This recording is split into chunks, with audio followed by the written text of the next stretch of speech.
તેલંગાણાના શ્રી સેલમમાં સુરંગમાં 8 શ્રમિકો ફસાઈ ગયા। નિર્માણાધીન Srisailam left bank canal ટનલમાં આ દુર્ઘટના થઈ। સુરંગ ધસી પડતા એન્જિનિયર સહિત કુલ 8 શ્રમિકો એમાં ફસાઈ ગયા છે। આ ટનલમાં 12 કિલોમીટર અંદર છતનો હિસ્સો તૂટી પડ્યો છે। एसडीआरएफ અને एनडीआरएफ દ્વારા યુદ્ધના ધોરણે રેસ્ક્યુ ઓપરેશન શરૂ કરી દેવામાં આવ્યું છે। 200 કિલોમીટરના માર્ગમાં કાટમાળ પથરાઈ જતા રેસ્ક્યુમાં અવરોધ આવી રહ્યો છે, અડચણ ઊભી થઈ રહી છે। રેસ્ક્યુ ટીમ ટનલમાં 11 કિલોમીટર સુધી તો પહોંચી પણ ગઈ છે। ટનલમાં પાણી ભરાઈ જતા કાટમાળ दूर કરવામાં મુશ્કેલી પડી રહી છે। હજુ સુધી ફસાયેલા શ્રમિકોનું કોઈ ચોક્કસ લોકેશન નથી મળ્યું। કેટલાક શ્રમિકો ઇજાગ્રસ્ત થતા તેમને સારવાર હેઠળ ખસેડવામાં આવ્યા, પરંતુ 8 શ્રમિકો ફસાયેલા છે। પીએમ મોદીએ સીએમ રેવંત રેડ્ડી સાથે પણ ફોન પર વાત કરી છે।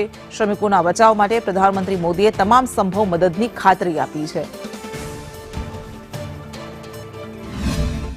हम लोग जब बुलर के पास गए, बुलर से हवा लिए, हवा लेके जाने के बाद तो पानी बढ़ा, पानी बढ़ने के बाद मोल गिरने चालू हो गया।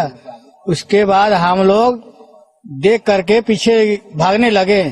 भागते भागते हम लोग आ रहे हैं, उस टाइम से मतलब आगे वाला आदमी पीछे रुक गया और हम लोग तो निकल गए। जनता तो हम लोग कम से कम 30-35 था, लेकिन उस जगह में 8 पीस मतलब अंदर रह गए हैं, बाकी लोग सब आ गए हैं। जब तक वो डेब्री साफ नहीं होगा तब तक नहीं पता चल पाएगा कि जो विक्टिम्स है उनका एग्जैक्ट लोकेशन कहाँ है और उनको हम कैसे निकाल पाए।